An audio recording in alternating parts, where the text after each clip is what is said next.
Good morning. My name is Rachita Gupta from the Global Campaign to Demand Climate Justice, and I disclose that I have no ties to the fossil fuel industry, any other polluting industries, any Zionist or apartheid entities, and no conflict of interest.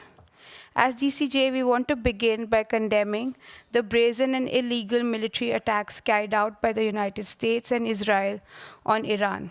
This is not just a provocation, it is a violent escalation that shows utter contempt for international law and human life.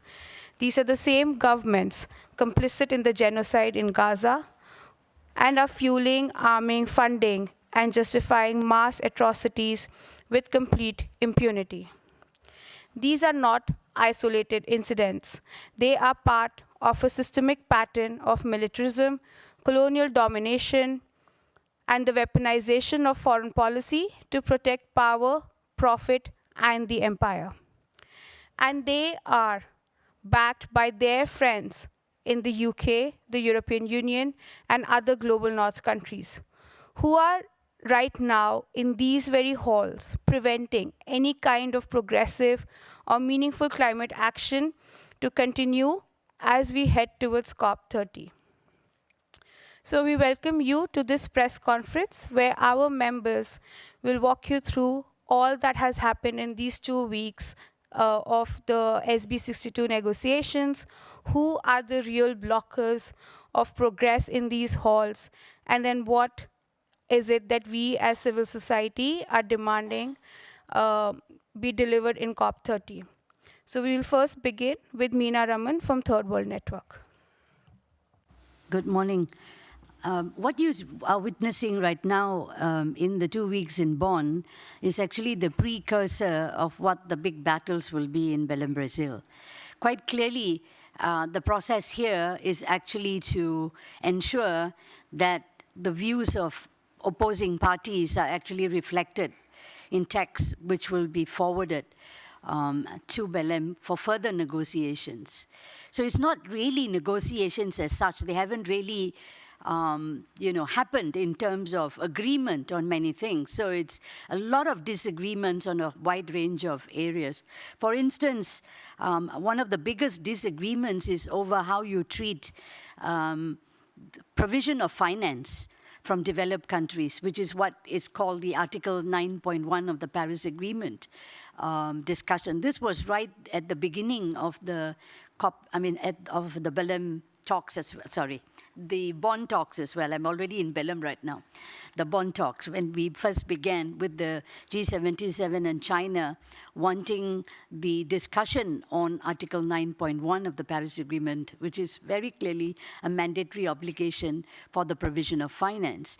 Now, developed countries have been opposing that agenda item, and even when you go to all the various rooms, whenever there is a discussion about Article 9.1 or the provision of the means of implementation, you always get a pushback with the introduction of and the muddying of this obligation by bringing in the private sector, by the reference to mobilization of finance, which is actually moving it away from the obligation of developing countries.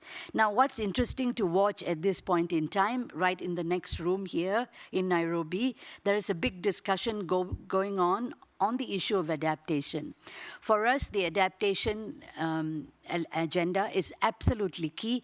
And for the global goal on adaptation, for many of you who do not know, the global goal of adaptation is actually an effort to spotlight the global attention to whether parties will be able to like the temperature goal. You have the temperature goal, which looks at emission reductions. The global goal on adaptation is an effort to see whether there is progress in actually ensuring that the peoples of the world are able to adapt to climate change. That's why these indicators have been developed. Indicators for water, indicators for food, indicators for health, indicators on ecosystems. So these are very critical negotiations because parties have agreed that by 2030 and beyond, they will undertake adaptation efforts. So this is what the fight is about here. And one of the key areas is the indicator on the means of implementation. So developed countries have opposed used developing country efforts to actually put in indicators on the means of implementation, and they would prefer indicators on ODA, for instance, or how national budgets have been used to address adaptation. And what the developing countries are saying, look, this is not what this is, because in this process, it's about the provision of the means of implementation. So the fight of indicators itself shows you that there is huge divergence. The other is the National Adaptation Plan. For the longest time, our developing countries have been pushing for finance, for formulation and implementation of national adaptation plans. But as we have said before, this has become a constant obstacle where developed countries refuse to let that go forward. And it's always like a do-it-yourself kind of message. You go and do it yourself. It's national planning. This is not global cooperation, so it's your responsibility to do it. So this is one of the big fights in all the agenda items. The other is what's called unilateral measures. This is the short form for carbon border adjustment measures, which the EU has been pushing, and so is the Canada and the UK who are thinking about it. Now, the point here is that they don't want to talk about it in a serious way. It's not even about having a big fight on what it is good, bad, or ugly, but even they don't want to even address it in a space that actually allows for the ventilation of the concern so that you can move forward. So this is really not helpful, because although the European Union says that it's to address carbon leakage and so on, but I think what is important is for the concerns of developing countries to be heard as to how they are being impacted by these measures. So that's another big topic. The other is actually on technology, the Technology Implementation Program, which came out of the global stocktake decision from Dubai. That's very, very key, and one of the big brackets or a refusal to address it in the text is intellectual property rights. And so the issue of patents, and which actually makes it very difficult for affordable and accessible technologies. They don't want to talk about it. So it's not about addressing it. They don't want to talk about it, period. So you see that this is where the fights are in terms of what the big issues. The other, of course, is in the area of the UAE dialogue, and this probably is the last thing I will say, and I'll leave the Just Transition Work Program to Sen. But the point about the UAE dialogue, this is paragraph 97, of the GST outcome. And the big fight has been, what is the paragraph 97 all about? It's about the scope.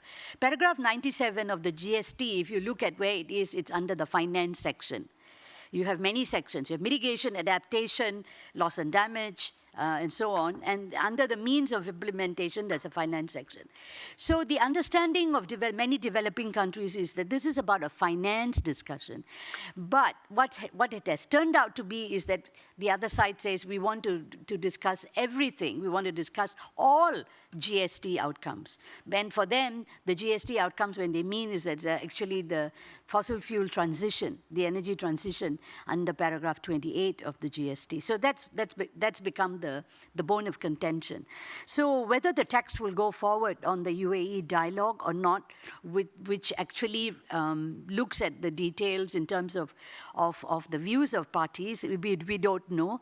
If there is no agreement to forward a text, even with brackets and lack of consensus, what will happen is a Rule 16 will apply of the UNFCCC Rules of Procedure, which means that you start again, all over again, the same discussion. Otherwise, you would have a text in brackets, and then you go and you have the fight in Belem. So that's what we're seeing. We can get into the details as to why people are opposing and what the different views are in the question and answer. Thank you so much, Meena. We'll now hear from Victor Menotti from Global Campaign to Demand Climate Justice. Thank you, Rachita. Good morning, everybody. It's a similar story as past meetings in Bonn and COPs with this persistent dynamic of global north blocking, particularly on the question of finance. And it is a different day because now we have the United States not here.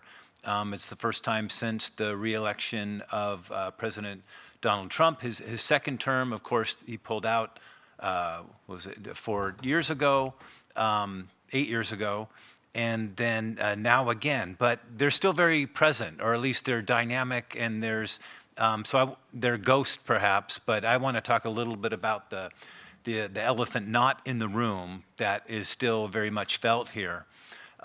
You know, first of all, like we all saw yesterday, President Trump was in The Hague, where, due to his pressure, got all NATO members except Spain to commit to a 5% of GDP spending on NATO, on weapons, on warfare.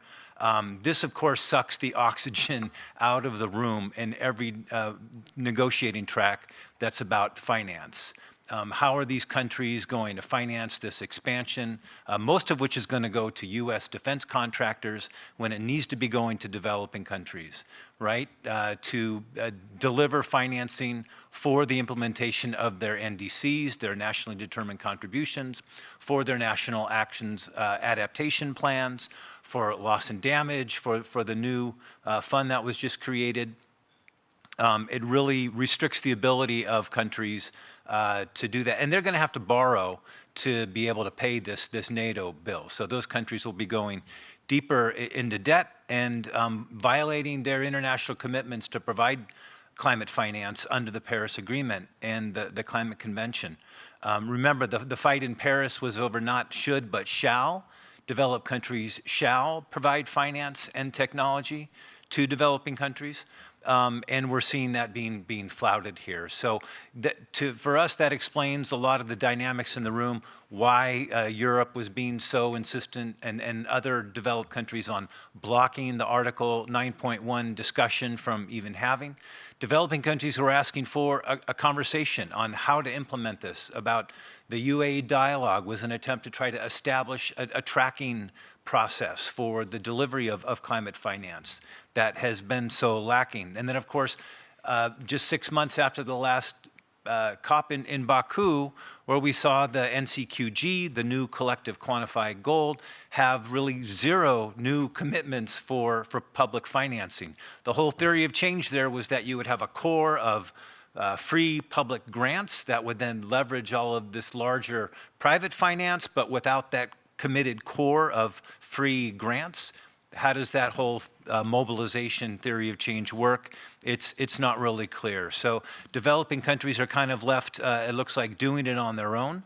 And we're seeing, but at the same time, we're seeing new leadership here from the north. Without the U.S. in the room, now we're seeing Brussels, we're seeing Berlin, especially taking a role, blocking some of these things. And of course, just look at the most powerful economy in Europe, Germany, right? The most financial capability, biggest industries, most capabilities to share, help countries in their transition. Germany, we know, has a new government, a conservative government, which very soon after its election, or actually before it even took office, did a very questionable maneuver in terms of changing its constitution to be able to borrow money and they're looking at $1 trillion of spending for defense. Really none of it, some of it maybe for domestic climate, but none of it for their international climate finance commitments. They need to pass this budget sometime by the end of next month, I understand. And so you can imagine the guidance coming from Berlin right now, from the finance ministry, is nothing on finance is going to be moving here. So let's look behind these positions we're seeing developed countries block finance discussions here into what's going on in their capitals and the positions they're putting themselves in by diverting their budgets into more defense spending. And I'll just close by calling attention to, this is just part of what I see as a three-pronged strategy that they're pursuing. One is to deny the finance, and to refuse discussion on it. Number two is to demand that developing countries do more in their NDCs, to do more mitigation, to get their emissions more, shifting the burden onto developing countries, which is not what the Paris Agreement or the Climate Convention is all about. And then third, at the same time, they're expanding their own fossil fuels, right? Biggest expansion in the world is in the US right now with the LNG on the Gulf Coast, financed by Europe, financed by Asia, their demand driving for it.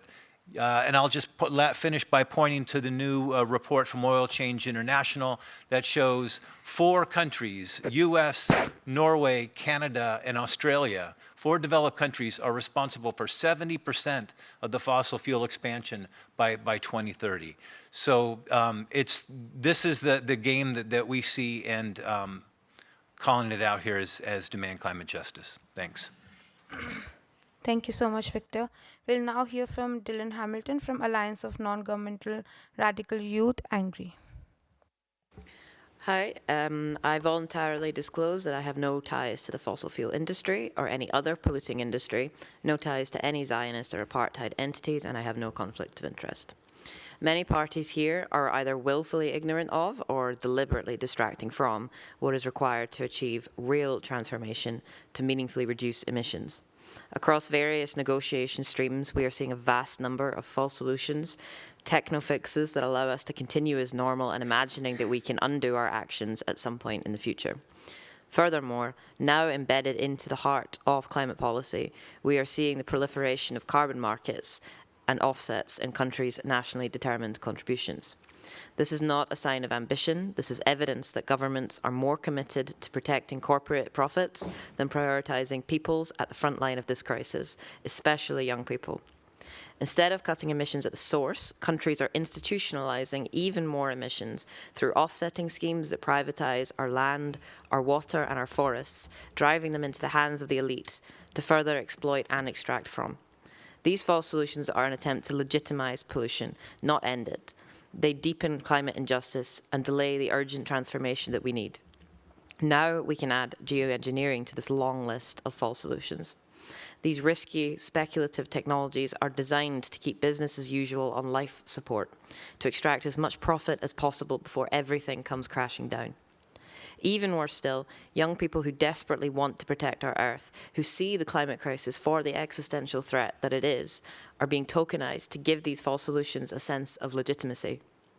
Young people are lied to, being told that geoengineering is the latest innovative solution, or that we must accept these last resort technologies. We're put on panels, featured in reports and flown into summits, not to help shape the decisions, but to legitimize what the decision makers have already decided to do. We aren't naive, we are not props, we will not be co-opted, and we won't fall for the trap of geoengineering. We will push back against it, because we are informed and we are aware, and we have knowledge that is deeply embedded in our communities that are fighting for survival. We will not legitimize false solutions and a future of even more injustice. We know what the real solutions are, and we are calling for them here. Climate justice will not come from more techno-fixes, from yet another market mechanism, or creative accounting of emissions. It will come from dismantling our extractive economy, redistributing power, and centering those who are most impacted in the fight for a livable future. Thank you. Thank you so much, Dylan. We'll now hear from Serenia Solanki from Alliance of Non-Governmental Radical Youth, Angry. Hi, I disclose that I have no ties to the fossil fuel industry, any other polluting industries, any Zionist or apartheid entities, and no conflicts of interest. Despite the opposition from developed countries and attempts to kill the Just Transition work programme, we were able to achieve a text in SB62 that would create the space and momentum for the UNFCCC to deliver concrete actions on just transition in Belem COP30 for affected workers and communities, that recognises that people-centric, bottom-up, whole-of-society approaches are required to achieve just transitions. We are pleased that the final text includes many, but not all, of the proposals that civil society wanted, and includes options on the global mechanism, which will be among the main fights in Belem and a big priority for civil society, where we advocate for a space of formal representation of rights holders to guide the permanent mechanism for actionable outcomes, recognizing that a just transition must serve the people. Unilateral trade measures have a space to be discussed here on how trade measures in general affect or restrict just transition at the national level, especially for countries in the global south, already burdened with high debt burdens and the impact of climate change. We cannot sacrifice ambition in the mechanism in order to secure any old unjust deal on just transition, where rights, justice, and equity are ignored. It has taken decades to have just transition on the international table in the climate negotiations. We are concerned at how parties, despite providing rhetoric on the need for inclusivity and participation of rights holders, have not concretized these principles through operative decisions, which is why we are pushing for a COP30 decision text on calling on countries to establish national institutions for people's participation, where we can guarantee that rights holders are involved in the planning and implementation of just transition measures and policies at the national and local levels. We remain vigilant against the antics of parties who either want to delete all references to fossil fuels or weaken any language on means of implementation. There can be no global just transition without an equitable and just phase-out of fossil fuels, with developed countries taking immediate action and providing the necessary means of implementation to developing countries, with the least historical responsibility for climate change, but are most vulnerable to its impacts. In the coming fourth dialogue, we expect further conversations on the critical minerals in the transition to renewable energy and other important dimensions of just transition, such as food systems, industry, and transportation that need to be addressed within the UNFCCC. Demand Climate Justice and ANGRI will continue to fight for a rapid, equitable, and just transition based on the fair share approach and the promotion of rights and solutions of affected communities and workers, especially to decent work, dignified lives, and their democracy and territories safeguarded. With a shrinking climate budget where ecosystems and community livelihoods are destroyed by the extractive and destructive industries, the fossil fuel-driven military-industrial complex powering genocide today, and proliferation of false solutions, they must have an end on our pathway to climate justice. There is no climate justice on occupied lands. Thank you so much, Sen. We'll now open the floor to any questions. Please identify yourself and your organization before you ask your question.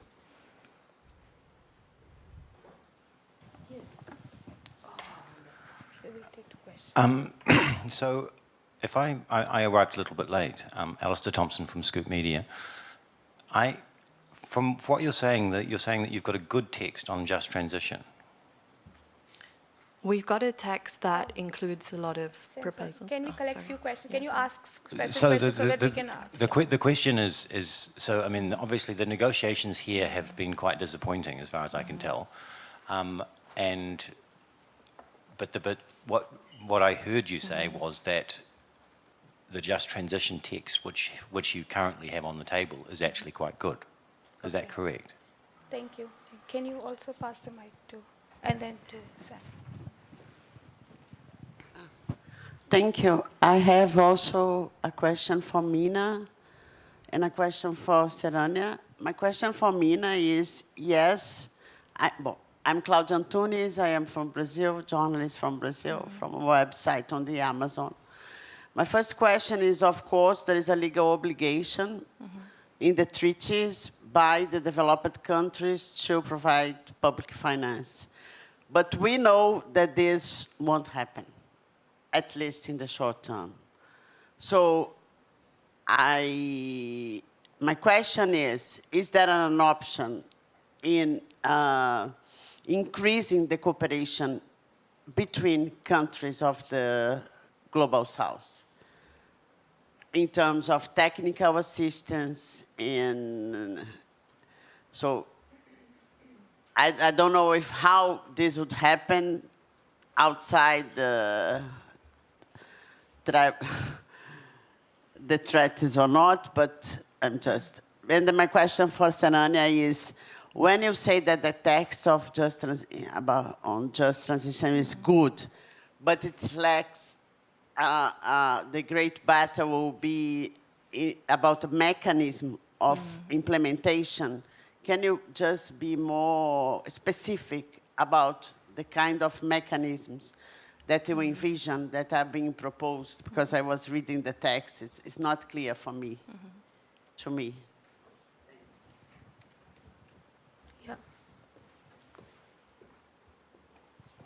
My name is Sandra Prüfer. I'm with African News Analyst, and I have a question regarding this elephant, well, this ghost in the room and climate finance. I mean, it was really shocking for me to see, the news yesterday from Den Haag, like how everything was catered to Trump, make him happy. And this 5% GDP, it's ridiculous because, I mean, I heard that 1% GDP would be enough to actually, for the just transition, the delivery. But, so this is a little bit this, to all of you, but specifically Victor. In the first Trump administration, actually the states and, you know, sub-regional entities, they continued the energy transition, renewables, and now we have the IRA from the Biden administration, which is also benefiting red state. Do you think that this could be, when the transition wouldn't be slow down, and there's also still some interest, you know, for expanding this technology? I mean, not all are fossil fuels. I mean, it's a little bit hope, I would say. And also maybe that the NATO countries say, oh, let's wait this administration, and once we have, again, a functioning government and less geopolitical tensions, we can maybe lower the NATO investment in weapons. Okay, thank you. Meena, can you start? Sen will cover the global mechanism. Can you first cover the first two questions? And then Sen you can cover on global mechanism? Yeah, thanks. Yeah, I think the journalist who walked in just now, you missed what I was saying. Just to put the context before Sen also answers. All the texts that are going forward are just the precursor to what the big battle lines will be in Belem. So what people are looking for is whether their options are there on the table. It's not even agreed to yet, so that the big fight will happen there. On the issue of finance, what do we do in global South-South cooperation? I think that's already happening at the moment. As much as I understand it, there's a lot of global South-South cooperation happening among countries. But I think we are here in this international process also to demand accountability of the global North. And more importantly, I think if you look at the Green Climate Fund, the funds that are set up for climate, and the Loss and Damage Fund and the Adaptation Fund. Last year in Baku, it was agreed that the inflows to those funds will have to be tripled. Now, that's not happening. And so that's an obligation of the global North. Otherwise, we can all go home and let the developing world help itself. But it can't help itself because the amounts are very huge. So one of the things that we also need to recognize that in many developing countries, they're not waiting for the global North, because when you have adaptation, when you have a flood, when you have a fire, when you have droughts, you have to respond, whether you have money or not. And for countries who have that money, they are able to do it. For countries who don't have that, then they are not able to do it. And so this is the problem. This is the dilemma. And so if you look at what's happening at the Financing for Development, the Seville conference, big push by developing countries to the G77 and others to have a debt workout, debt suspension, very important provisions for actually dealing with the debt problem. Not a new conversation, an old conversation, but that's being blocked. So what you have is that even for countries that are suffering from the debt crisis, there's no effort by the global North to actually enable the fiscal capacity of responding to the crisis.